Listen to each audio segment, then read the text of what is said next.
A very good morning and welcome to the program. The Voice is coming to you live from Politics and Business TV here in the nation's capital, Abuja. My name is Medina Azaki. Hey, thank God it's Friday and we're all looking like weekend people. Yes. As usual. Today we're going to be discussing politics, but this time around, not the politics of Tinubu, Atiku, Obi, Kwankwaso, and all of that, but we're discussing family politics. That is the real and into the national level. But let me welcome my team, my usual team in the house. Today we have the Gen Z father dressing like a village chief, and the one who has the most patient wife in Nigeria. Madam Casey, if you are listening to us, thank you for managing our brother. Thank you very much. More grace. More grace to your elbow. And more grace. And more grace to your pocket for managing and taking care of our brother. You know what my wife said? They don't know him. I said, no, my man. You say, no, see, now stubborn, very stubborn man. That could be managed. With the manage, she must be stubborn. With the meat, we get with the meat. Meeting point. Meeting point.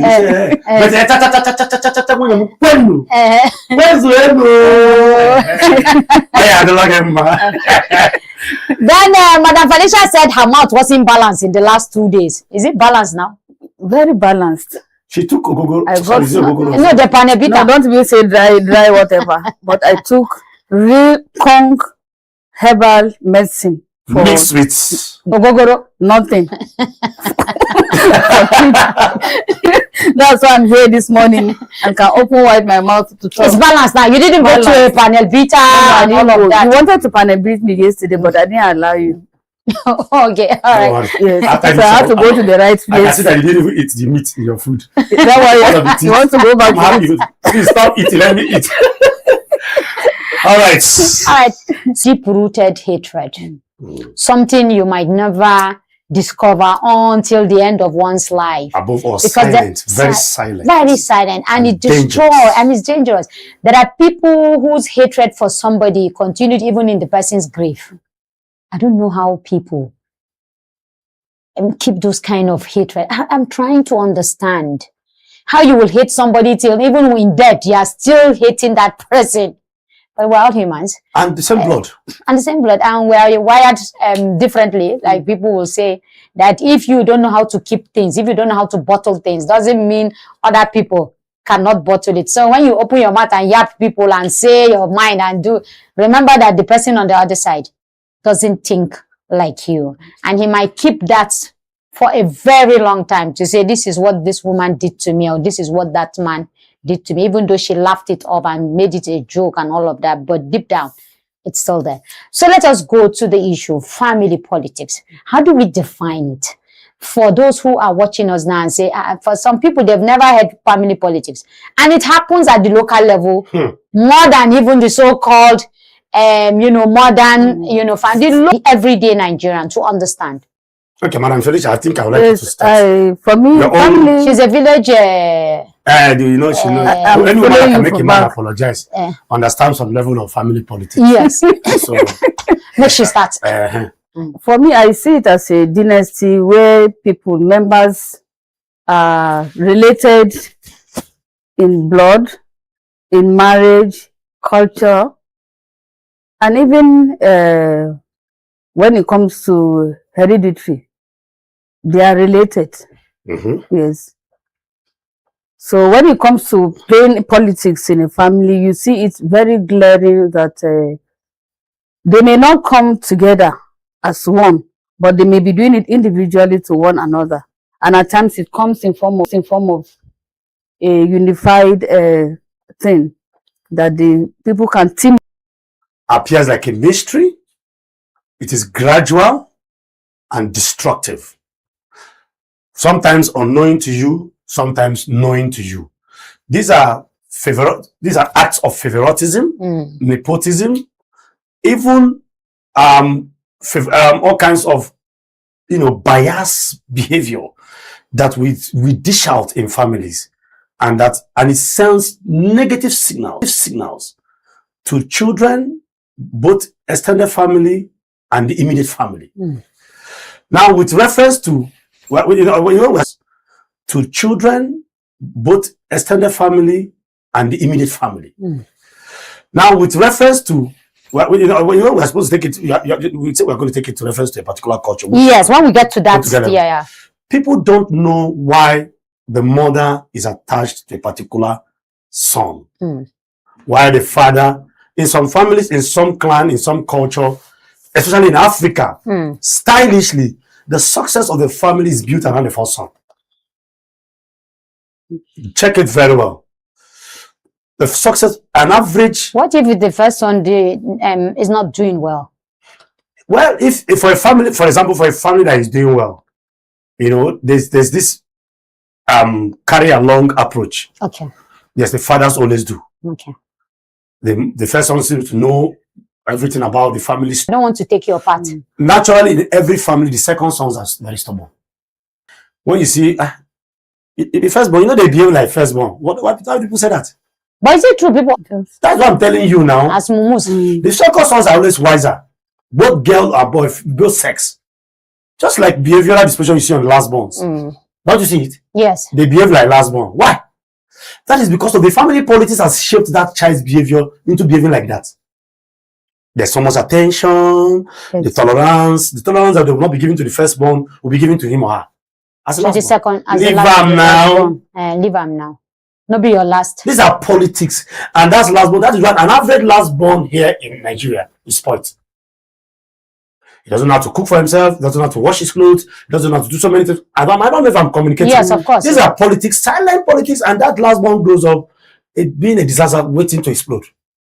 With so much sense of entitlement. There is no even distribution of discipline, training, even allocation of funds. When the last one is in the university, oh my God, he lives off campus with television, deck, with even a car. Everybody's sending him or her money. The first, when the first son, and the first son sometimes, families even allocate careers in the name of trying to protect others. The firstborn must be a doctor. And or then a soldier or a lawyer. And here the boy is someone that cannot keep Bible well. He will now go and butcher people's intestine in the name of surgery. And turn to abattoir instead of doctor. So these are politics, career locations. My pikin must be a lawyer. So have you read that book, Parents Are the Worst Thieves? No. I think I have to read it. Written by my younger brother, the same mother and father. And that earned him one of the most recognized young Nigerians in Africa, 100. He launched that book in Ghana. One person was there. Adekunle was there to honor him. The respect he spoke. It was a big concept, hate school, love education. And it was able to, he was one that taught me the difference between school and education. What does it mean by parents are the worst thieves? Of course, here we don't, most people did not journey through their destiny the way they wanted it. Parents shaped their destiny. But it's for good most times, isn't it? No. It has negative impacts. So. My pikin must be a lawyer. That is why the great Anil Kolabo Kuti, after reading whatever he read, dumped it and today is a legend because he's a musician. Imagine Fela was sent to read medicine. Imagine if Fela being a doctor, what will happen to patients? What of the likes of Fast, musician Fast, with a Fast and his father, who is more renowned today? Who has the name? So these are parental theft that goes on in family, and you misdirect the destiny of a child. We've seen a lot of lawyers not even practicing. They say, my papa said, make I read law. Because they want the family to have sense of protection. Like someone like me that have tested certain things on the street. If I have my way, I also want my daughter to read law. But I'm not forcing them. Today I asked my daughter, what do you want? I want to be a social media content creator. That's one name she called it. Okay. I forgot the one Gen Z name. Okay, so that's what she wants to be. Yes, so now parents, this generation is beginning to allow children to choose their destinies. The children are stubborn themselves. So they will not even allow you to choose anything. No, the children, not even so, they are even rebellious. Yes. They will rebel you. We don't have the opportunity to rebel. But now technology has taught you how to rebel and you rebel. They have that sense of independence, they have entitlement. They know now there's no particular route for making money. So what are you going to tell a child? Those that will have a particular route, go to a classroom, sit down and learn. And come out with first class. Excuse me, listening to me, classroom is dead now. This is classroom. After all, this assignment they give to children, the teacher teach 30%, and send the remaining 7% for parents to do. Yes. And then we have ChatGPT. We have the ChatGPT, the software called ChatGPT. Yes. Where you just click and it will do the whole assignment for you, and you just copy and paste. My children knows what ChatGPT is. One of these, we need to bring teenagers to talk. Yes, we have to. We have to bring them so you understand what's going on. So these are family politics. And one of the dangers about family politics is that you must also understand the, stage by stage growth of a child. While some of us in our generation, our parents lost certain things, is that we didn't understand the dynamics of growth. Stages. And that is where the word respect comes from. Respect is not good morning, and respect is understanding changes. A child that is not from secondary school, university, SS1, then graduate. It's no longer, you don't talk to him the way you used to talk to him when he was in primary school. You must understand that the child has been, polluted by the advent of Western civilization. So you don't just come and say, for those of us who are hot-tempered parents, who see our children of 20s, 25, where you talk, will give you slap and say, come, what do you think you are talking to? I'm talking to you and you're talking back at me. Who the hell are you? The child is just tolerating you. And will beat the hell out of that child, yes. Yes. And say, yes, I was beaten like that. So you will learn how to respect. And you will learn how to obey. And you will learn how to do what I want you to do. So whether you are 20 or you are 50, you are still my child. Doesn't matter. In fact, what doesn't matter. What you are saying now is that approach. I'm so sorry. Maybe your child is 25. At least 25, 30 can still. I'm not saying my child is 25. I'm only saying that as a mother, there are parents that are hot-tempered. For somebody like me, even if my child is 25, I will beat the hell out of you. Okay. Not only 25, even if the child is, there are some parents who are hot-tempered. Even if the child is married. Is it not this? Thank you. Even if the child is married. I have an aunt. I hope she's listening to me. Her married daughters, and they misbehave. She will go with her koboko to their married house, and she will make sure that the man is out. He's not at home the day she will visit. So that flog the married daughter. Abba, she will lock the door and say, it is me and you today. Beat me now. And she will beat that girl or that lady red and blue. You see, I think for that a girl child is easier. I don't think she can do that for a male child. Yeah, she can't do that for a male child. I mean, you will just twist her hand and break it. Just grabbing your hand alone. You have a hefty 6 foot son. No, but I also think that when you talk about respect, it also talks about the upbringing. Yes. Our generation was brought up with a lot of discipline. One-sided.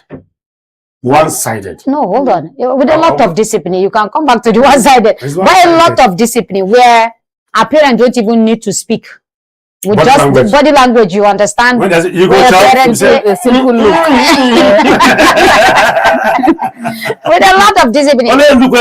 Just a look alone. And the community helped also shaped us at that point. I remembered we used to have a retired, those days as a kid, I don't know what a retired soldier is, but he was an old man who is retired. He's from your part of the country. And then my younger brother is extremely fine. So he will say, I don't want to see you, this ugly girl, carrying that. But he just doesn't like me for no reason. Because my younger brother is his best friend and he doesn't want to see me near him. So one day he asked me to get him rice. So he said rice. I didn't know it was, those days they used to sell rice in Gongoni. This one that they used to buy. Derika Konko. Derika Gongoni. So me, I thought he said I should buy him cooked rice. So I went to the mama put just nearby and bought rice for him. So I came back. So he said, where's the rice? He said, okay, sit down. And it's a Yoruba woman rice, very peppery. He said, today you eat this food. Since you don't know how to listen. And I was crying and I was eating that food. With the koboko, right? Waiting for you. Waiting for me not to eat that food. But this is how we grew up. And today, whether we like it or not, we are responsible adults. Yes, maybe not up to 100%. Maybe not up to even 70%. But we are responsible adults. Is it not this paddy? Okay, civilization has taught us that we must talk to our children. So talking instead of discipline. Instead of kobokoing. Instead of kobokoing is where now a child has a right. A child of 3 years will say, "Mommy, leave me now. I'll follow you. And follow you. Daddy, leave me now. You're going to know your child to say, I'll follow you. I will follow you, whether you like it or not. I'll follow you." You're even talking, where's my Crocs? My 3-year daughter will do that. She will go and wait them. She's asked everything for you. Let's go now. What are you waiting for now? Then your daughter of 10 years, when you tell her to go and cook, she say, "No. Is it my work to go and cook? Mommy, you to go and cook now."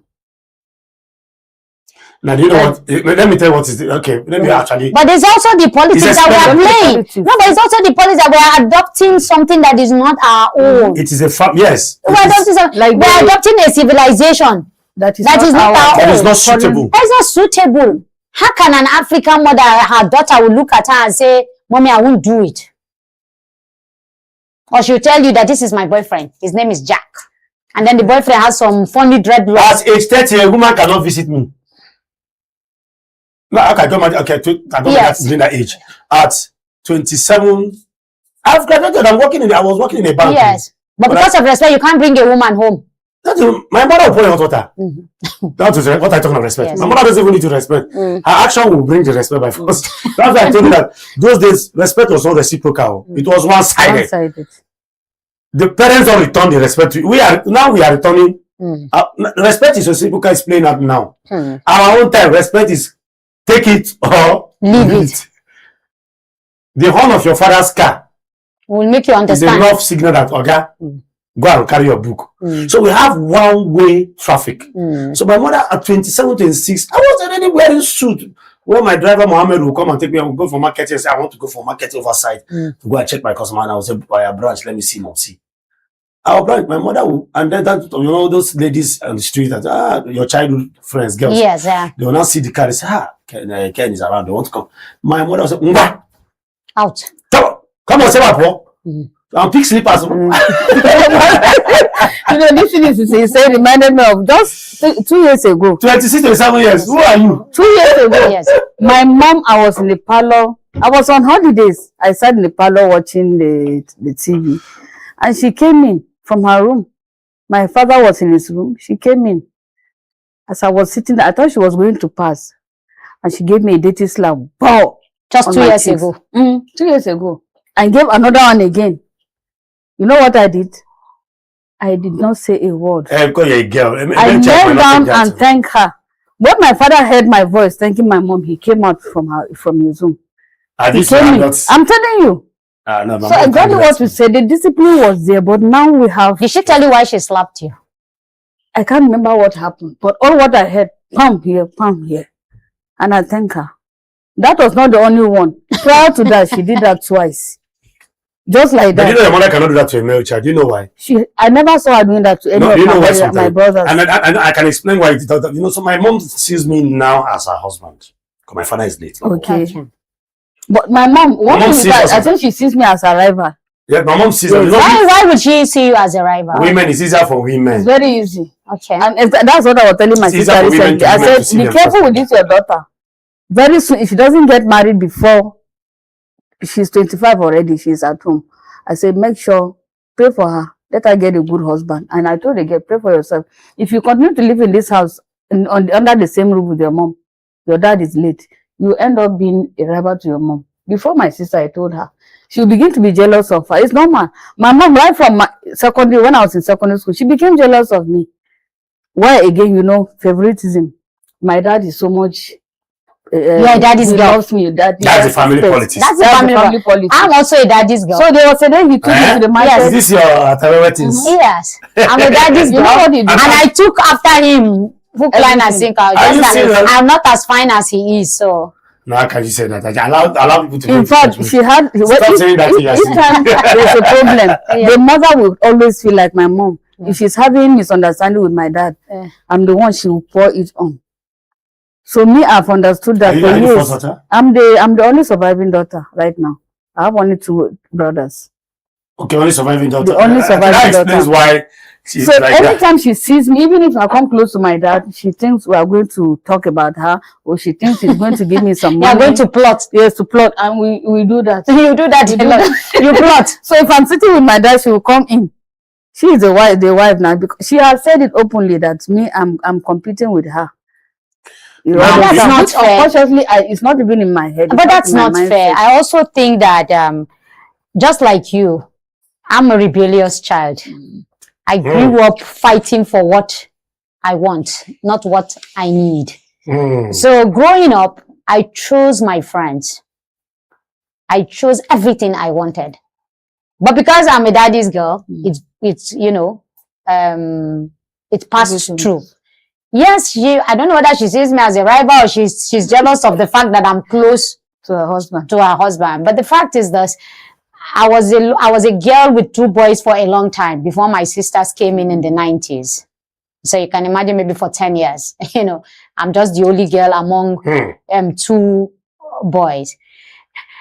But I made her understand that, look, your role is different subconsciously, and my own role is different. So you can't turn me around. What I want is what I'll do. But again, I also understand that as a child, you must do your duties. You must adhere to your responsibilities. There's a line you don't cross. You don't cross the line. That, and there's a line you must draw. And you must draw. So that to have, you know, peace. And up till today, my mom has that respect for me when it comes to doing what I need to do. You know, I'm not the first child, but accidentally, after 2, they lost the 2 first, second, but I automatically became a first born. Okay. With so much responsibility. And up to today, she might not like the fact that I'm close to my dad, but she likes the fact that I am responsible. I don't joke with my responsibility, no matter how hard it is. And I don't complain, you know, when it comes to me discharging my responsibility. Fast forward to me as a mother. And that is what I trained my children to do. I told them, I said, look, your responsibility is your responsibility. In fact, I don't talk. As a small child of 2, 3 years, you make me angry, I lock you inside the cupboard. You cry for 2, 3 hours. You even sleep there. So next time when I'm talking to you, you will understand. But again, you know, the family politics comes in when it becomes open when people begin to work, when children begin to work. Isn't it? Work in terms of job. Begin to earn money. That is when you see it play out. That one again, that's another kettle of issue. Okay. Yes, but it's part of it. No, it's kind of, that level is another phase, like what I call phase 2 of the family politics. The first one is the one that has the favoritism for the last child, too much respect, and you know, policy, family policies, and family foundation is built around the first child. Especially when the first child is a boy. And then, like for me, my first daughter, when I have 5 of them. When I'm buying something, by the time I drop it on the bed, the first daughter, everybody knows the one that belongs to the first daughter. It's special.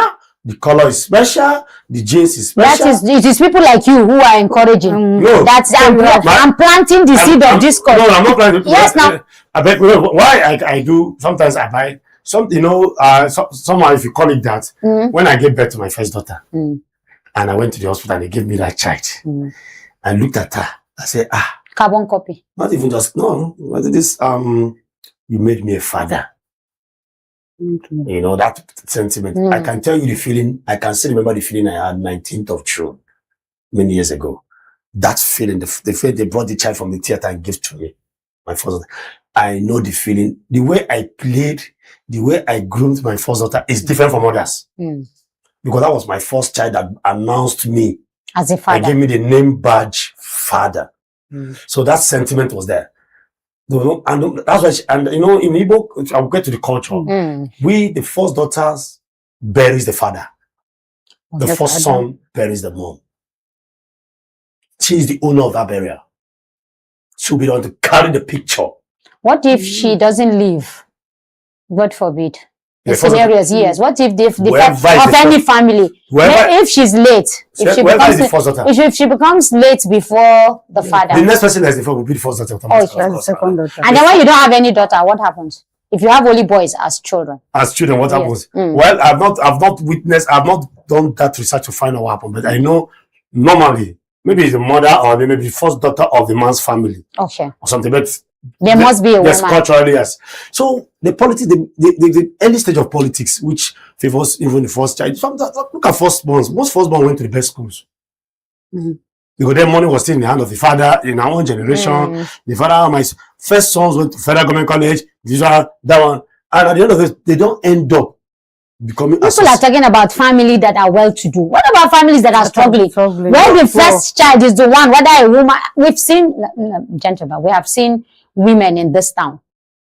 Girls, beautiful girls, very intelligent, who have to do runs as first daughters. Meant for the family. Not even have to do runs. You are getting it, you are not even putting it where you're supposed to, so they will hear you. Okay.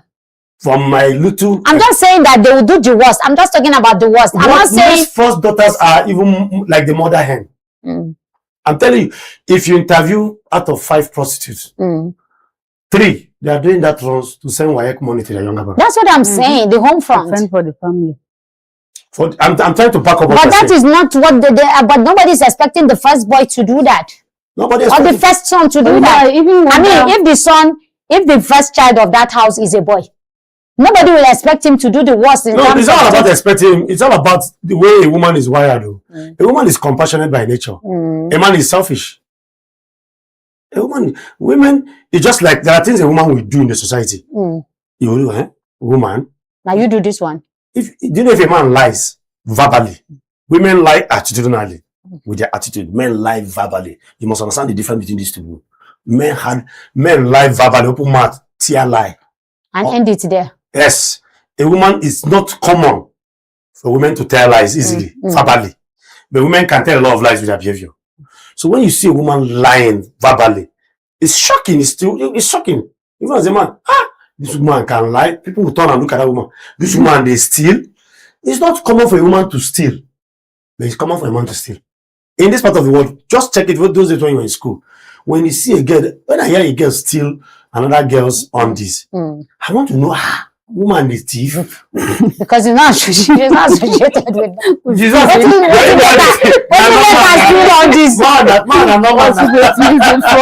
so she won't steal anything but to steal undies. If we had it, those when my sisters will come up from their girls' secondary school, she will be telling me, do you know girls steal? I said, girls, they steal.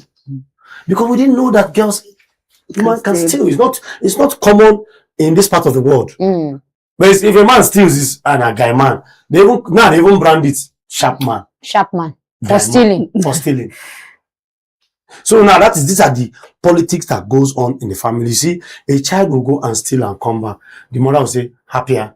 The child will commit crime, slap a teacher in school. A mother will go and fight the teacher. And the child is saying all these things. A policeman once warned me and said, Ken, because my daughter was flogged, actually they tore her buttocks, the teacher, and I went to meet the teacher to say, why? And she said, if you don't like our services, you can withdraw your child. No, sorry. You see that word sorry? No, sorry. And that was the end of that school. I had to teach them the lesson of their life. I investigated the certificate of that school, everything. I went to ERC, went to quality assurance, find out that they don't even have the license to run primary school. And that was how that school was shut down till today in my state. And no job for all of them. Everybody could. They came with the bus. I wrote to NAMTIP, wrote to Human Rights Commission, they came with bus and packed everybody. And that was how that school shut down till today.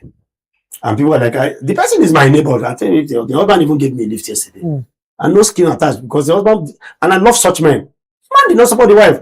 The man just asked her, did you tell him sorry? Now, the woman could not talk. You didn't tell the man that came to tell her you flogged the child. Blood stain. And what I did was, of course, I just took the child to police. If you want to do real government case of a child, don't take him to private hospital or to private. Just take the child to police station. Police hospital, area 1. It will become the matter of state. Because the police will treat, write, and recommend for Nanti. And they will take it off from there. So these are the issues. But you know, now one day the policeman looked at me and said, the way I was boiling, ginger as a human rights activist, and he said, my brother, even though you want to display this thing, Take it easy. Don't do it front of the children.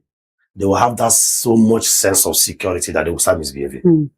So that's family politics on itself. So I took that lessons. I don't let my children know that, look, I'm always there for you. I can protect you. I not change the narrative.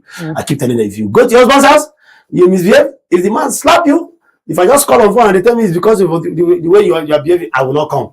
So then I started getting the check that, okay, you need to learn to behave. Because I saw my first daughter, telling a boy who is 2 years older than her, shut up. I said, you're telling a man, shut up? You have respect for a man. You're telling a man, shut up? He said, that is a young boy. Like I said, shut up. He's 2 years older than you. Don't tell him, shut up. He can be your husband. If he slaps you tomorrow, don't call me on my phone. I will not come. And guess what? My daughter was broken. I saw it in her. And she later came to me and said, Daddy, but I said, yes, you don't do that. Don't tell a man, shut up. Don't do that.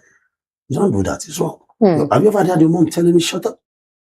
You don't tell that. And that was it. Now, these are the little things we mistake. But thank you for bringing that up, where we tell a man, shut up.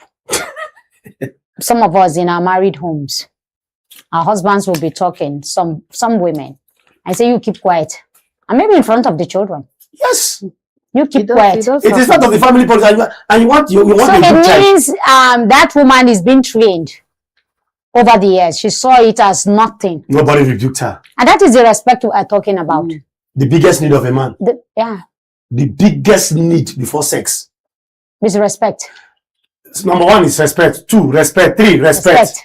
Because I told people, I said love in Africa is based on respect, not romance.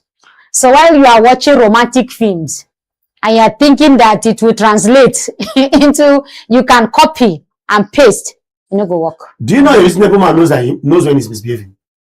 Yes, he does. Let me tell you what I taught my wife that, and I said, it is when there is quarrel. But you know the real man. That is when a man knows he has married. There are 2 things that are making men roam about that they don't want to marry. There are 2 big questions going on in the mind of every average man that is 35, 40 that is not married. And I will tell you that question. Okay, tell me. Number 1, the day where I don't get how it go be. You know that question? That is the biggest fear of every man that is not married. Very yes. Money, stop nonsense now. When they got transport is 40,000 to your village. And stop bullshit. Stop bullshit. The day I don't have. Then the second one. The second one that is scared of the man. The day we fall into quarrel. Because most men knows that quarrel is bound to happen. What comes out of your mouth? When that happens. When that happens. Because men are wired with words. It is a word that was told to a man and he brought the head of John the Baptist and put on a tree. A woman can psych a man, Delilah now, and a man would take cutlass and butcher a whole village.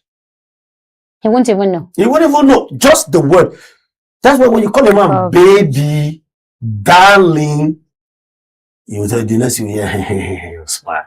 That is the child. So women, I always tell women, I teach them, I said, there is no matured man. That's one of those fallacies. There's no matured man. There's no matured man. You have not pressed the button. If you press the button, you will see the baby. You are calling a man baby, and you have not uprooted that baby. You have not started marrying. The strength of a woman is the ability of that woman to uproot that baby. I think you should be a marriage counselor. I don't know if you are one already. I teach, of course. I have 5. That's why I got them 5 daughters now. So I have to start studying. Yes. I also mentor my 2 sisters that are married. They don't joke with me, my 2 sisters. They don't joke with me. Their husbands don't joke with me. That's why my first when the man slapped her, and she slapped the thing and said to me, when I was thinking I would react. And I called her, I said, do you know why? I said, I didn't react. I didn't make the guy ran away, thinking I'll come and fight. And when they told him that I didn't react, he respected me. And then one day he now asked me, why didn't I react? I said, my sister thought I'm the one. Because 2 of you are age mates. You're just older than her 1 month. Then you are running your mouth, talking to me. My sister has that weakness. I'm talking, I'm pointing a man like this. I said, no, the man caught the hand. I said, it's domestic violence, I'm not supporting it. But somehow I kept quiet because she felt she has a defender of the universe called Ken that will come. And I didn't come. I told her, go and shut up your mouth and respect it. And from that day to today, there is relative peace in that house. Okay, Madam I want Felicia, to for women who are the engineers of this family politics, Yes. it's the women. It's a woman. It's a Well, woman. well, In fact, that's why I want to well, start. As he was talking, as he was talking, I was just calling Yes, women women are are the engineers. we are the engineers of family politics. world history. All the major shift in the world. Women, Women. Black race and white race. women. Rebecca. That's Oh, yeah. my name. Yes, sir. That's my name. Okay, let's go. All the major shift.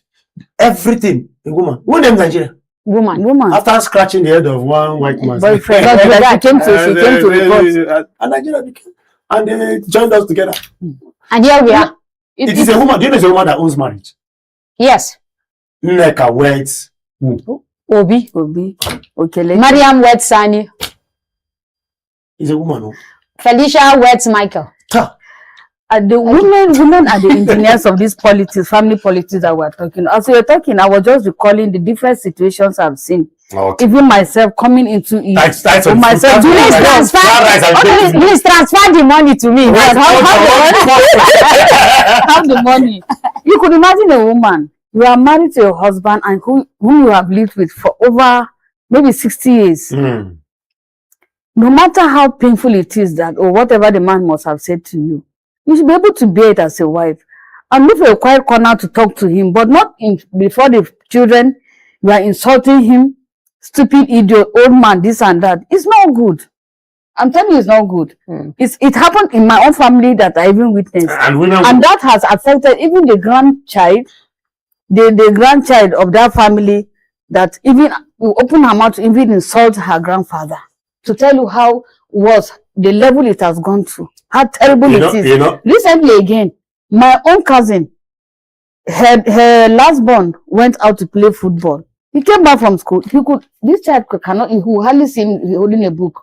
And that's always my query with my sister at home. I said, you should be able to make this child to sit down and learn something to read, even if it's for 5 minutes. He came back from school, went out to play football, and he came back around after 7 p.m. I got home. I didn't see the child. I said, where was he? They told me he went to play football. I was sitting down outside waiting. When he came back, the elder sister was there. You know, as usual, trying to play her responsibility, being the first daughter. She started beating him, slapped him here and there, beat him, kicked him, and he was crying. We were all sitting. The mother was there too. She said, no, don't beat him like that, this and that. I said, no, yeah, it's a this and that. I told her, I said, keep quiet. I made the child to leave, and I sat her down. I sat her down and told her, I said, never you try that again. Even if you have to correct a child, don't correct a child before the other person. Okay, let me give you, before we terrible. go, let me give you very two quiet and dangerous research I did. Personally, I didn't read it from any book. Do you know families that start with baby girls and then later have brothers? Check the boys. Their temperament is being regulated. And the families that have 2 boys, 3 boys before Very a girl, true. I think Right. yeah. the temperament is not the same. If you see a girl that has 3 other brothers, that girl is not a girl. She's a tom He's a girl. man. Even though she has all the features of a woman, but she's strong. And such girls enjoy marriage more than the ones that don't have other brothers. I'm telling you, I did all this research using my own. Something, because I told you naturally I'm a very curious person. Inquisitive. I like to query the norm. Must it be somebody wake up one day and said, don't give me money with left hand, it's disrespectful. So if I give you 1 million naira with left hand, you won't take it. Because these are cultural bias. I know, in as much as somebody now proves to me in the Bible that is there, but for me, I think. Don't forget that in Africa, culture and respect are intertwined. Yes. Okay, now back to what I was saying. So I now discovered that when you have a baby girl, first and second, and then you have a younger brother, those girls try to tame the excesses of that boy. Baby girls, when they're older, they beat you very well. Though. They will be, at least they will enjoy the privilege of beating you till age 15. Or 10, as the case may be. After like 10, 15, that boy now before it starts changing Yes. the masculine features, like the girl will not respect her Because she must have gotten some beating. Because no, by that time you hit the guy, and the guy's hand hits you back. You will now feel that the weight is not the same. It's not the same. This one is now a man. You borrow sense. You borrow sense. Chinedu is no more. Obi is no longer a child. A boy. Now listen to when you see girls who are just girls want to like my own, and then eventually I have a boy. Some of them eventually goes to girls' school. That's why I refused. None of my daughters went to girls' school. I borrowed a leave from my wife.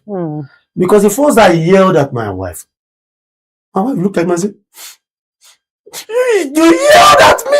And there am I. Looking at her, that was wrong. I came from the house where they yell from morning till night. So for you, yelling is part of it. So if a man yelled at my sister was like, it's normal. And yeah, I met a woman who the father has never yelled at her. A man has never. Because she doesn't have elder brothers. She doesn't have elder brothers. So when she came, it was a serious issue. She cried. She was. I said, you get used to it.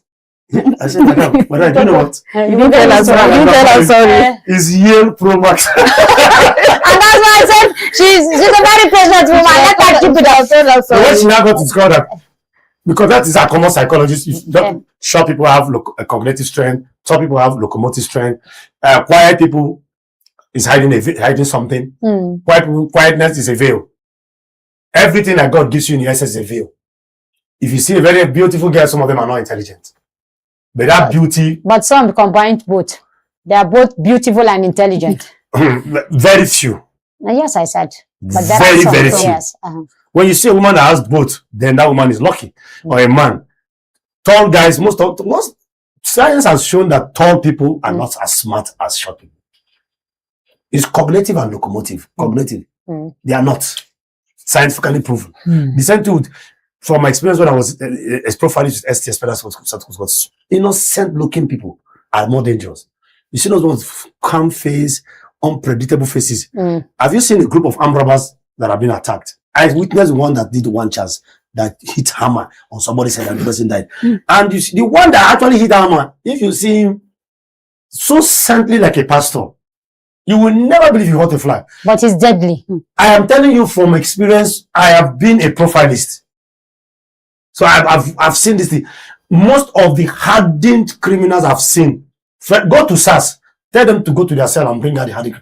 Well, like you will not, if they tell you this person pulled the trigger was one that shot and busted the brain of a person, you will say it's a lie. It's all of those ones that have hard faces like us. It doesn't reflect in our hearts. Those ones. So the hardened criminals are the ones that look very innocent. I'm telling you, have you seen the Fulani one that was caught that was giving rifles to bandits at Nasarawa? If you see her, you won't believe. 14 AK-47 was recovered from her. A woman. Very suddenly. So my personal encounters on the street and all these things, I begin to ask, most hardened guys that you see them, even in confraternity in school. That's why you hardly know who is number one or black ass. Because when you see him, you sort of assuming so certainly. But he's the deadly guy. The one that is doing, you know who would be with hard face, red eyes. Those ones are even the ones that have, I'm telling you, simple psychologists, you watch her. Quiet people, that's what we used to, have you ever asked that question? Quiet people are dangerous. Don't we say it? We say it. Have you ever asked why? No. No, we just say it. Yeah, we just say it. And it flows. It's a product of psychology, but people don't know. Quiet people are dangerous because the way they people call they bottle everything. Yes, ntamu. By the time they bust. Not even bust. They are quiet thinking of evil. That is why you see most quiet people are the ones who put poison in people's food. Yes, quiet. You don't see the ones that are social and play like me and you, they play it out. They play it out. They don't know that will go on. Nothing attached. The day they will pull one strings, the woman that killed 300 people in a wedding reception in Akwa, did you see her? 300 people. Yes. You didn't hear the story? No, please tell me. Because she was disappointed the guy was supposed to marry her, didn't marry her. Then she killed 300. All over the whole country now. And she killed 300. The cake over, died in the reception of the wedding. People that attended. Okay, he called it off at the wedding.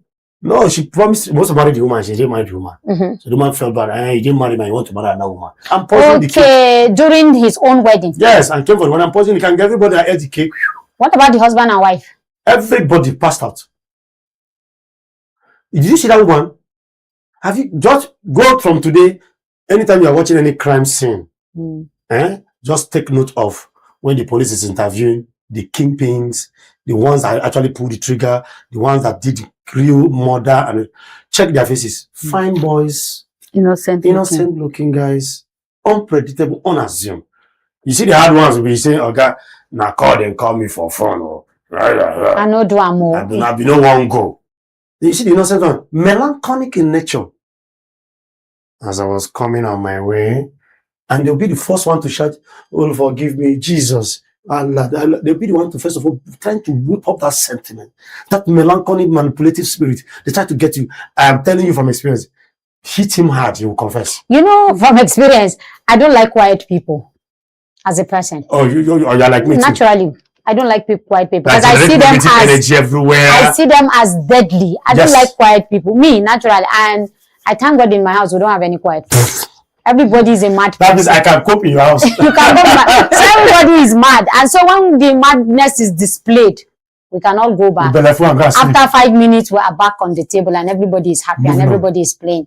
And I always tell my younger ones, my sisters, my friends, you see, a friend of mine got married some years back, and the day she showed me the husband, I told, she has not even married him. We were preparing for the wedding. We were going around doing the shopping and everything. And she said, "You will be the first person to see him before others him." Immediately I saw him. He smiled at me and I smiled at him. When he left, I said, "This your husband is a criminal." She said, "Somebody I have not married. You are telling me he's a criminal." I said, "This guy is deadly." I just told her. She said, "I know you now because you don't like quiet people. So you transferred everything." I said, "No." I said, "You will suffer." I said, "If you had shown me." A veil. I said, "If you had shown him to me before all this jumping and the card is already out, I would have told you, friend, up out." Do you know the problem started on the wedding day? On the wedding night. The problem started on the wedding night. That lady didn't enjoy one day of happiness until the marriage broke 2 years after. It's a time bomb. It was a time bomb. It was pretend. Very handsome man, very handsome, but tea to the core. You are constantly in darkness. And when he saw me, I'm sure because she told me when the marriage broke up, she said, "Do you know you are right?" He told me that your friend, open Iowa, I tear reach back. I said, I said, "Thank God that he told you. That he saw me, that I don't believe in his antics. I don't believe in his looks. Thank God that he told you that." And I'm sure maybe he has told you that not to continue being friends with you. So now you agree with me that quietness is a veil? Yes, I don't, because I told you. It's a cover now. It's a cover. Because they would deal with you in a way you will never, imagine. You see, growing up, my father, I told you, just like me or worse than me, too hot-tempered. In fact, my father's slap can come in rapid succession. In fact, if I have children, by the time he slap you, sometimes even he shout alone, you're already weary. And then I can shout, but I hardly stretch. But he's the nicest father in the world. He will beat you and he will be the same person to say, "Go and take your..." After he finished beating you and you have cried, he will say, "Go and take your bath." And then he will hold your hand and take you somewhere and buy you things. That is like the characteristics of shouting fathers. Yes. But my mom, she will bottle it for you up till today. If you do have something, what you did to her 20 years or 30 years ago. She will remind you. If you do a similar thing, she will not remind you. You didn't change now. You remember that time.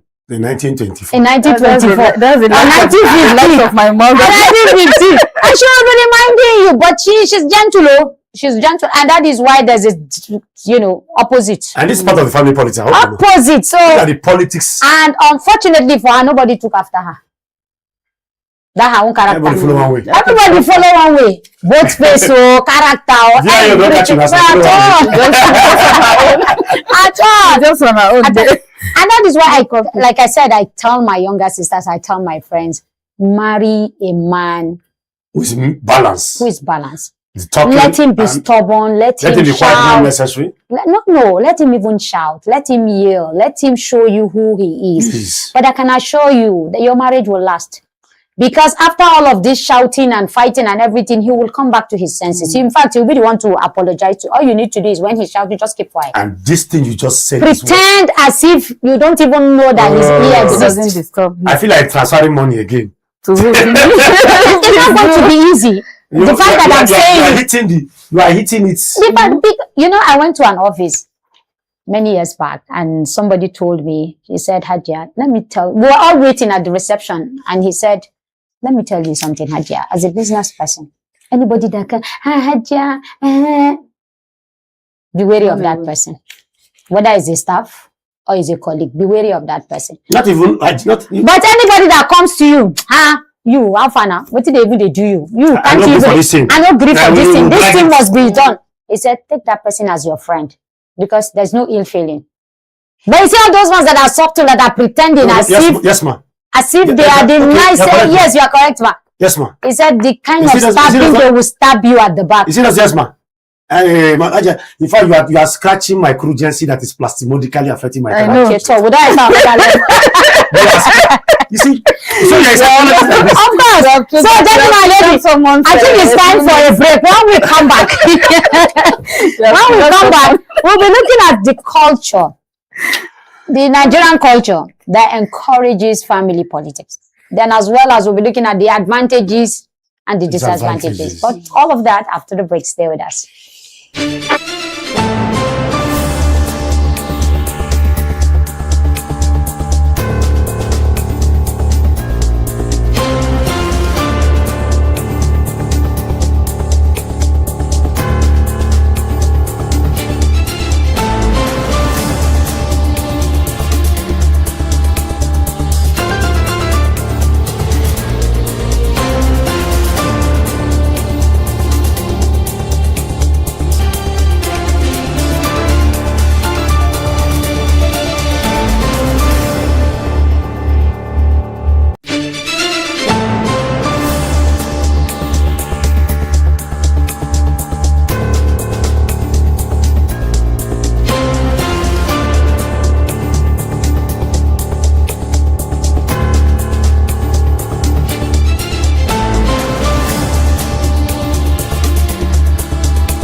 Welcome back. The discussions will continue behind the scene. He's telling us that before, as a woman, before you qualify to be called madam, in fact, we have spent 10 years in that house. Because I'm still the voice is coming to you live for Politics and Business TV. Here we are. Family politics and the culture that encourages that. But before we go that, Mr. Malan Sike, you said before I'm qualified to answer madam. 10 years. Okay. That is why you see 10 years wedding anniversary. I have qualified to be 10 years, and in the 11th year, I'm out of the house. Yes. Now, let me tell you. Because it happens. Have you heard somebody who was a marriage counselor? I've seen 21 years. No, hold on. Marriage counselor that has been training young girls. And then the marriage broke after 40 years. I will explain all this why. Marriage broke. And she's the one that is counseling people to marriage. Stay in their marriage, to do this.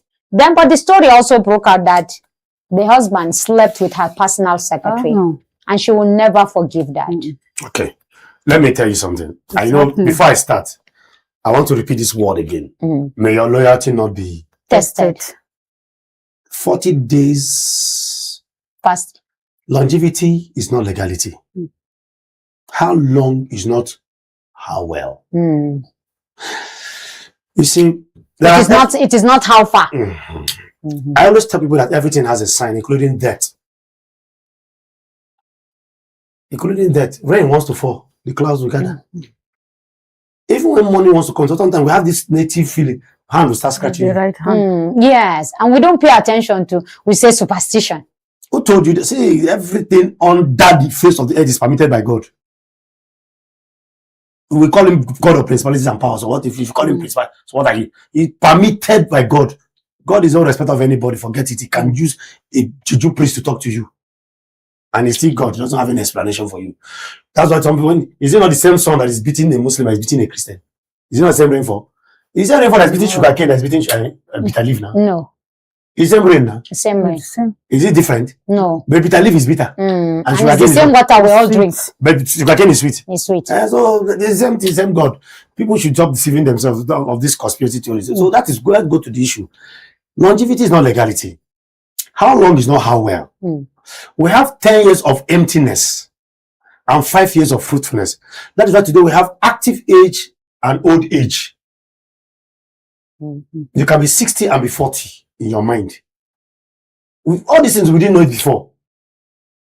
How many of our generation wants to grow old now? No. Our old age will be sweet, will be funky. I want to go and see mothers of this Gen Z.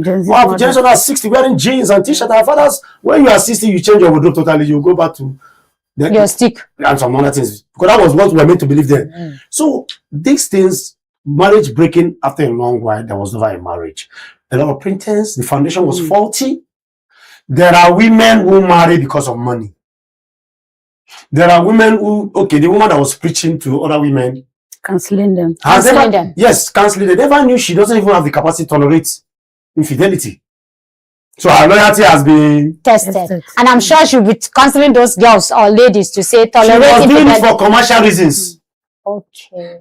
So you must be able to you cannot give what you don't have. Some people are giving. Are we not giving electricity to Ghana? Do we have it? No. Some people are giving what they don't have. I don't know if I'm making any point. Of course, yeah. You see, you must first of all let me tell you something. You must first of all screen yourself before you screen others. But we say it in our local palace. Remove what you for your eye before you remove another person. Don't we say it? We say it. Do we practice it? No. That is why I say go and read that book, The Act of Being Deliberate. You know, sorry to use this example. I get one of my former a CEO once met me one day in a meeting. I'm telling you why I left that. I refused to work quiet and told me and said, gentlemen, in a meeting of workers, what do you think we can do to make this company grow? And I stood up at this man. I said, you are the problem, sir. And he looked at me. How? I said, sir, the way you run this, your company, is not how you're supposed to run it. I said, you yourself, you don't come, you are not around, your son will come here, smoke, you go in you don't do anything, your accountant is your sister, this is and nobody's accounting for money. Your policies are not stable, some are sort every. And the man looked at me, and that man became my friend today for telling him the honest. I said, he took the advice. Yes, he took the advice. I said, oh God, you first. We used to say when the head is rotten, what happens to the body? Anything you do, your family, my family is a reflection of one. I see people praise me because of the way my daughter behave outside. So let's come back to the issue. So the issue is before I'm called madam. 10 years. Because 10 years of active participation in marriage. Marriage is two foolish people going to a wise place. Two of you who appear foolish, but you are heading to a wise place. You must come. Foolishness means you come naked the way you were born. Free mind. That foolishness means a foolish person doesn't have anything in his mind, like the ram. You come with your mind empty, empty, and you are building, and you are welding. Welding means from the word a welder joining to iron. No, be saying now wedding with romance. Now wedding, fire now burn to iron. Okay, fire burn to iron. So you become one iron. That's welding, huh? And then two of you are coming together. You come empty, no come sabi and come sabi. That is not marriage now. Love is blind. When we say love is blind, have you ever asked why they say so? Means love is foolish. It's a mystery. You don't even understand it. So you come empty, and just you put your brain together to make one brain. That is why when after 25 years of marriage, see those that are really married, go and report to the man. The same answer the father will give you, the mother will give you the same answer. They start looking alike. Their sense of judgment start becoming the same. 70% of their judgment will be the same. 30 can be different, but 70. That's why your father is beating, your mother enters the house without asking question. She will add hand. She will even say beat her mom. But now we have lost it because of modernization. Okay. So which culture, and before we come to why, I'm going to ask Felicia, why are women the engineers of family politics? Why are they like that? That includes me too. Yes, including me too. Seated here. I would still go back to the essence of African way of living and the way we're being brought up, we have come to a stage whereby women have lost it all. You know, the training we got before. A father could talk, a husband could talk to the wife. All what she could do was to just sit back and listen. Even if she had something disturbing from within, she will keep it first. She will keep it first and just listen to the husband. Yes, as a mark of respect. Thank you for that. But you know, now modernization, I will call it, that even our mothers, foolishness, even our mothers that are still aged now, it's unfortunate that they do it. Like, I always give an example with my mother. I still see my mother now, even when she's been triggered. I don't know whether to say it's old age, but she will still give it back to my father. Woto. Yes. At times when they start quarreling now, you know, it's not even a joking matter. My father will give it back to her. In fact, also they even told her, she was just working in the company, said, look at how your legs are. Before you were not even like this. You understand? So it's like before she could keep quiet, but now I see her responding. No, we will come to that level where at what point do women become so emboldened? Very simple now. That they don't tolerate rubbish anymore. Very simple. You love me, I love you. You hate me, I hate very you. Simple. You become less. Take us to the culture. When you take us, because I was. Yes, so let's go to the culture. If you become dramatic, I also become dramatic. I will give it to you the way you gave it to me. Let me add this before you go to the culture too. And you know, like all these meetings, unnecessary groupings that women do. Yeah.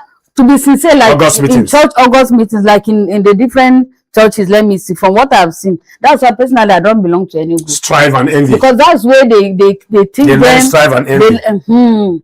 How to compete in dressing, in the way you talk to your husband and all whatnot. Unlike before, there was nothing like that. Mothers were even the ones sitting the young girls and be teaching them how to respect their husband. But like the groupings, for me, I'm not condemning them, but some of the things they discuss are not the best for women today. Okay, before we go to the culture, let me tell you one simple thing why the women are the major politics players in families, because I will say something one day and I'm going to end it there. Men are bad. Men are bad. Who trains the men? The women. So I told you, I said it on radio one day, I said, women should stop complaining men are bad though. Because they are the ones who train them. You are the one packaging the man. So what you don't like in your husband, you are also infusing it into a son to go and be another disaster for another woman. And the circle continues. And even after marriage, the women who want to control their sons, who want their son to act in a certain way. I don't know how many to marry a particular girl who will also be a dummy, you know, to her. And that is why, that's why I said women are the real engineers of this problem. Because the politics continues even after her own marriage. It goes beyond that. If she has a number of sons or daughters, she still wants to control them the way she wants. She even decides for the family. But let's go to the culture itself. Why does the Igbo culture? Yeah, let me say Igbo. Yes, I'm Igbo. Okay. You know, promote this family politics. That does not mean other tribes don't have it. We are the center of it. Yeah. Even though why we is don't, it that way? Okay, first and foremost, before I talk about the Igbo culture, explain certain things about the Igbo culture. The Igbos cannot play the usual politics. The national politics. Usual global politics. We are not wired to be politicians because an Igbo man is a straightforward person. That is the truth. I'm not saying because I'm Igbo. Igbo man cannot tolerate what an Igbo man is. What is black? He doesn't know. Even Peter just said it. You can Google it. He said it. That is why we can't, because politics entails a lot of wayo. An Igbo man is somebody that, okay, if you go to buy a good and you tell him, and you say, I want the original one, the highest will tell you, okay, this is the price. This is China, Chima. This is Japan. Make your choice. So, and when you ask him, why did you go and make this fake one? He will tell you that if you make the original one, some people don't even want to pay for it. So mix it. Because I went to interview someone and I said, why do you go to China? You make original headlight, the depot quality, and you make the fake one. He said, they have to make all kinds for different kinds of people that can buy. That when you try to make the original one, some people cannot afford it. Even when you tell them they will not afford it. So you keep it for those who can afford it. So you make for everybody. For everybody. Every category. Yes, that was what the man was explaining. Because I said, because this thing is giving us a bad name. Some people say we produce fake. He said, no. He said, Ken, some people don't even want to hear the truth. they don't want to hear it. It is that lie that they want to hear. So you give them the lie and move on. And they not tell me a proverb, come on, meaning instead of no, we cause quarrel. Say yes for peace to reign. Now back to the Igbo culture. The Igbo culture is such that it is Republican, it's rebellious in nature. Rebellious in the sense that the Igbo man does not listen to you based on your age. The Igbo man listens to you based on your achievements. Before you can talk to an Igbo man, not just your achievement, but how relevant is that your achievement to him? And that's why we have the Unwa boy syndrome, the Unwa boy philosophy in the Igbo land. The Igbo man believes that akuruno, that is the real money. If your money has not gotten to the home, you have not made money. If you make money for yourself and for your tradition, you are a poor man. But when your money has touched lives and touched me, then you are a rich man. If it has gotten home and you have done something for your people, you are rich. So the Igbo culture also, before we go to the political aspect of it, is that culture that tells a man that a woman is meant to come and eat, relax, and enjoy herself. A woman is not designed to work and hustle. That's why they call it obiageli and oriako.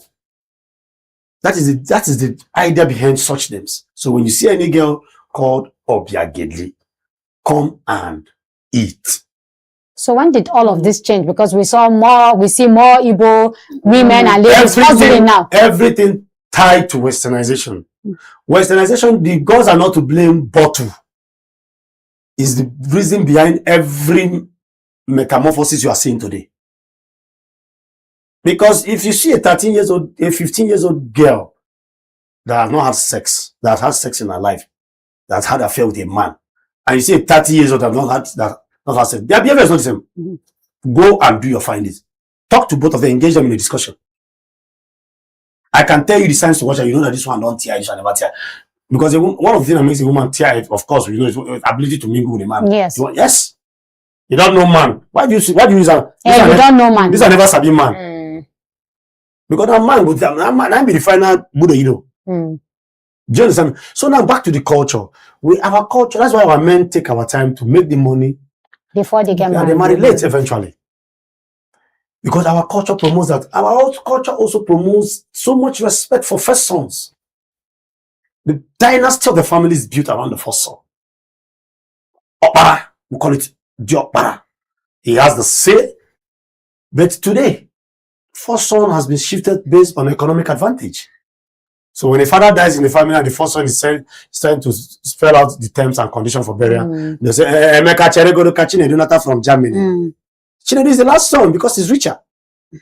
So it's all about the money. Yes. Not about even building the dynasty around the first son. Yes. It is who owns the money. Yes, because the Igbo man is, you take it or leave it, the Igbo man has this resilience, survival instinct, believes we are proud people. And our pride is connected to the fact that you have you're connected to your pocket. That's why we call it Ako Nesio Bike. So I'm backing my point with my dialect, so you understand. And Ako means the money is what strengthens the heart of a man. Ako Nesio Bike. It is money that makes your heart strong. Not school. But the fact that the last born has more money than the first son, does that make, is it a justification to make the first son or the first daughter lose his right and become so irrelevant? The Esau porridge it didn't start today now. You didn't lose it because he was not available. No, but that is your own place. My own place is not. No, let me tell you. Maybe not as pronounced. Let me tell you, the problem of the Igbo race is mostly done, is both expanded by the women. Igbo women are the problem of the Igbo race. Let them hear me. The women again. How are they? Igbo women. As far as 1929, they did what? They had the right about women rights. One tape, it have tape that the Igbo women, the Igbo women does not settle for less. So that pressure is on the man. As onye charoche, onye docha, he has to do udoja docha. That's a yellow woman, you must buy the cream that will sustain that yellow color. So an Igbo woman, and the way we train our girls, an Igbo woman puts so much pressure. We are naturally very quote and unquote wise, our women. They are very active. They seems to be very, I don't know which language you use to qualify them. So that mounts so much pressure on the men. The Igbo woman, that is why most of our men are not that generous. Do you know why? No. The men that went to do Unwa boy did not eat eba with meat. And they see it as a form of discipline for him to have sense to become accountable for his money. So he will not be he will not be a spend freak. Yes, that is the understanding, you know, that the Unwa boy does not eat the food madam's child will eat. They believe by suffering you will have sense, which is true. By suffering you have sense. Yes, it's even in the scripture. He's learned obedience by things he suffered. So that culture is there. That if you don't suffer, you will not have sense. You cannot handle what you do not suffer for. And that is why our marriage culture, we have so much respect for marriage. It's even more difficult to divorce than to marry in Igbo land. Because you will still go back to those elders. If you do Abuja divorce, they will not bury you. Okay, that's how strong the culture is. Yeah, it is easy. You will go back. I speak Hausa, I speak Yoruba, I speak Igbo, so I can tell you. In other part of Nigeria, I know do. Back your kaya, the woman will cry with her Ghana must go through the back. It is not doable in Igbo land. There's what we call etongo in Igbo. You must tolerate them go return of the bride price. If that woman dies, the burial is on the head of the family of that man. My father's elder sister, Auntie Ogbonne, died. And they went to bury her in her husband's place. I mean, they buried her in my father's compound. The only surviving elder sister. When my father died, they brought her the history. That she left her husband because she lost her 9 children to civil war. And she became childless. And then the frustration set in the family. She left her husband's house without returning. They didn't return. There was no elder to return the bride price. So she stayed in my father's house. Because my father had built his house at Vaga 1976. So my father was the first, of course, credit to him, built the first block house in this village. So she was there cleaning the house, staying in the house as my younger brother's house. So we used to come back. She's the one cleaning, cooking for us. So she took us as our children. When she now died, they reminded her that her bride price was not returned. We dug the grave. I, Kenneth Chidi, I stood and they dug the grave, removed the bones. To do what? And put another casket and take her back to her husband's place. We rented before they could bury my father. I'm telling you how strong the culture is now. Before I'm from Aro. Go and ask anybody from Aro. We are custodian of culture. And they took the dead body in the bones. They bought a coffee. I bought another coffee. We brought DJ. And they come for Iduno. I mean, they came from, not Iduno, they come from Mbaru. Mbaru means condolence. And we sat down under the canopy with the bamboo leaf. Sorry, they can't tell us sorry again, no. Fresh burial. Because. After how many years? How many years? So absurd. That's to tell you how strong the culture is. So you have to take her back to her husband's house. And burial because she's still the man's wife. Because she has not returned the bride. But if why isn't it easier to say, since she didn't return the bride price, let's just return it and allow sleeping dogs? No. In some villages. Okay, if she was alive, if she were to be alive. In some villages, they caused this, marabouts. Marabouts are these babalawos. They even enchant the spirit and lock it in a bottle and carry it. And they will tell you that they've removed the spirit, is in the bottle. And pack it out. What you have there is just the bones. Yes. That's a belief. And you see, an Igbo woman will enter a city like Abuja that has 3 sons. She will go and stay in the house of the one that has money. The politics. So our women is, an Igbo woman does not settle. I told you a story when I was seriously having financial challenge and I told my wife, you see what, I can't pay this first rent again. Well, let's go to a neighboring village. Which is a fence away. A fence away, and she said, Sophia, not me and you. And you see, that explains why our women like to marry our men. And I'm going to tell you why our women, an average Igbo woman likes to marry an Igbo man. The ones that marry outside, probably the Igbo ones did not come. Or maybe the good ones that are Igbos didn't come. Maybe other tribes that are good that can come. You know why? Because we have that bounce back syndrome. It happened to me. When I had that experience, my wife looked at me and said, you see why I insist that all my daughters will marry Igbo? I said, why? The bounce back syndrome. I was supposed to travel. I told you I sold everything. Yes. And I started afresh at 40s, mid-40s. You go back to hustle.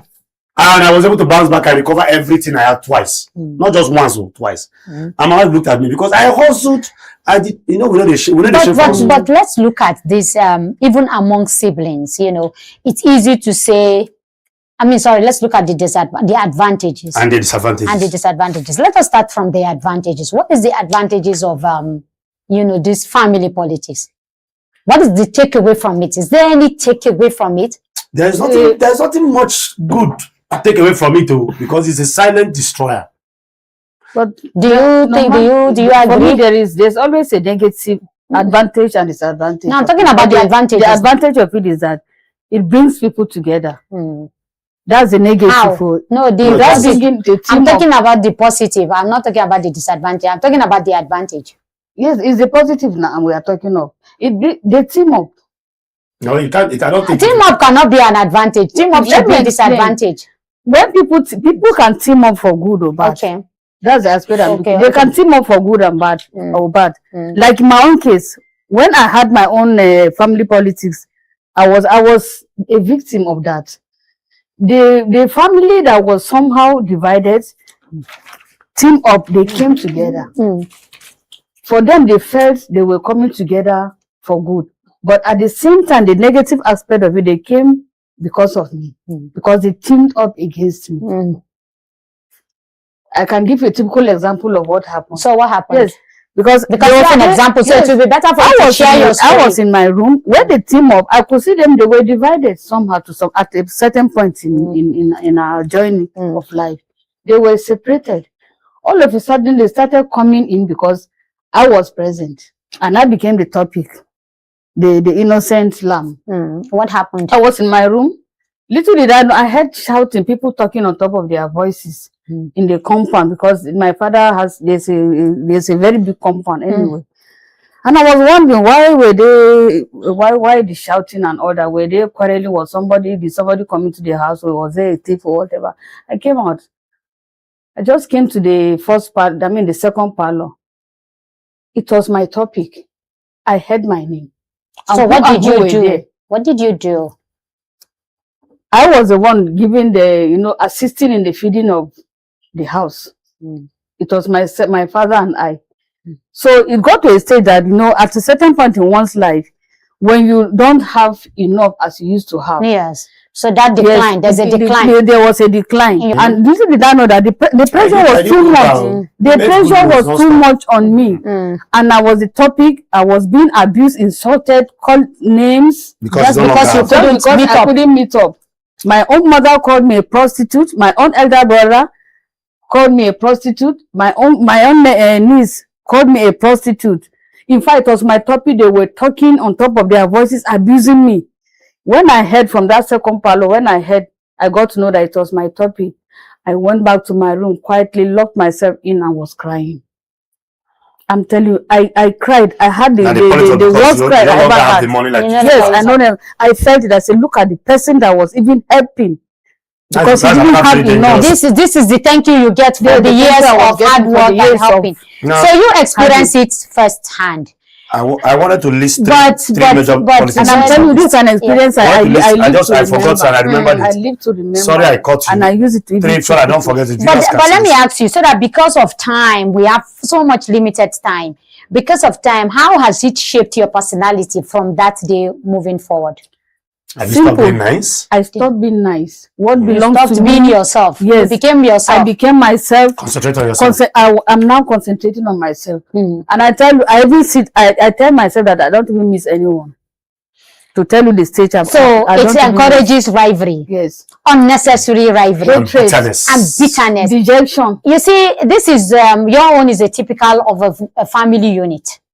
What about those extended cousins, sisters, brothers? Polygamous family. No, not even polygamous. I don't even want to delve into that.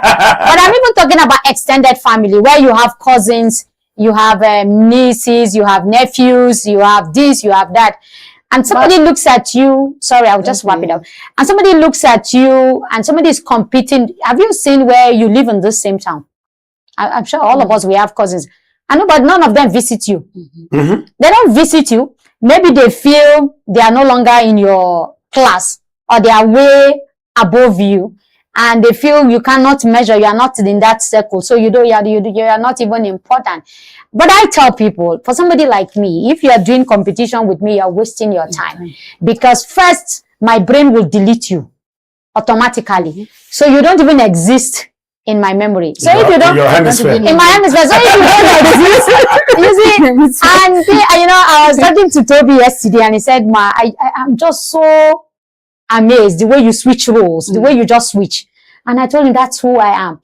If I don't remember you in my hemisphere or in my brain as a cancer, it doesn't know that I'm a cancer. Now I'm too independent, so how will I even know that you exist? It's when I see you, I'll say, oh. And I get to switch over. Now it's when I see you, I'll say, oh, Madam Felicia, now you be this, how now you there, but I've already deleted you. Okay, so I'm just, you know what? When you're like my own, you're talking of extended family. Mine extended to my village, my paternal home, and even my maternal home. So, I just saw myself during that period that I was like a lamb being led to the slaughterhouse. But you were not slaughtered. I was not slaughtered. I didn't allow myself to God intervened. So God intervened. I just kept up from all of them. Now I want to. And you're a better person. I'm a better person because I was traumatized. If you know what it means, this kind of a thing, family politics can take someone into trauma, deep trauma. That if you are not careful, you start going out split a lot of families into tear them into. You start going about naked. Psychologically, you become mad. You become mad. Let me even just start talking on the road. That one is over. So let me tell you now before we close. Yes. Modakeke's battle with the Modakeke fighter with the Agulere and Mudere. And these are the product of family. Let me let viewers know that most of the settlements we are seeing today came about as a result of family politics. Settlement. Oh, the Oworo community that had the culture that almost wanted to make it again that came out, girls that came to see us. Yeah. It was a rift between Opute and the Ogodomi Godu, 600 BC. And Opute had to run away and then settle down and run with his wife called Oworo. Oguro means there is fear.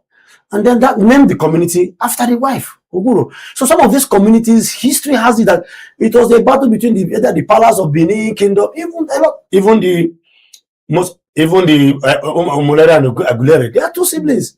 These are bickerings that have lingered over, created by family politics. Now let me give you three dangerous family politics you can see. Just 30 seconds. 30 seconds. Number one, the girl child inability to inherit father's properties. It's family politics. Serious one. Number two, the firstborn saga. The firstborn must decide and say everything happens in the family. Even though he's saying rubbish, even though the captain doesn't know what he's doing. That one is very, very dangerous. Then the last one that is dangerous, you see this silent one of, the one that the father perceived to be the holy one, the good child. So when the father makes a law, nobody should come back in my house once it's 10 p.m., close my gate. And Mary comes back by 11 p.m. because she's coming from church service. The father says, who is that? Say Mary. Mary. Because he knows where she's coming from. No, Mary. So Mary is the good one. Because she's coming from church. Coming from church. Not the other Mary from church branch. Somewhere. Go Mr. Ken house.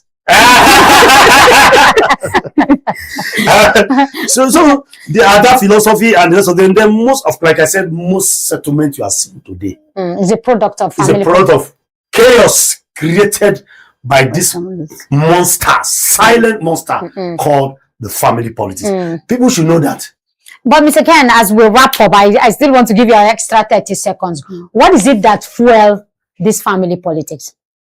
Is it money? Okay, bias. Okay. Bias. Okay. Silent bias. Not just when you talk of family, we have even as a country, organization. When you say life no balance, the person think and well. The person talk that thing, God bless him. God bless him. He think and well. See, world over, people who deserve to be rewarded are not rewarded.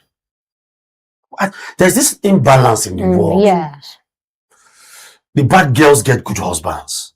The good girls run into stupid men. Because for it to be, a bad girl has experience, of course. yeah. It's justified because you're a bad girl, you know what men are like. And, but the good girls, you keep your legs closed, and then one man will not come and bamboozle you with story, and you fall. And like you said, the quiet man that married you. Yes. So life no balance. You see, check it out, very intelligent people are not rich. Yes, they are not. They can be successful, but they are not rich. And the stupid people are rich. The stupid one, because the stupid ones, but I did a research and I consoled myself as well, because I remember that stupid people have desperation as their vehicle to success. Okay. Madam CK and Felicia, we are totally out of time. I know this is an issue we will visit over and over again. And maybe when next time we will bring people with similar or worse scenario like yourself to also come and tell us. And to also tell us how they got out of it and how they became their better person. But one lesson is this: you must always be yourself. Is this trying to please everybody?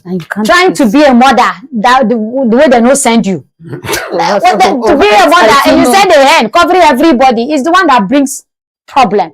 But like I said, like Mr. Ken would say, cancer, you're very protective. You're this. I think when you send a hand covering everybody is the one that brings problem. But like I said, like Mr. Ken would say,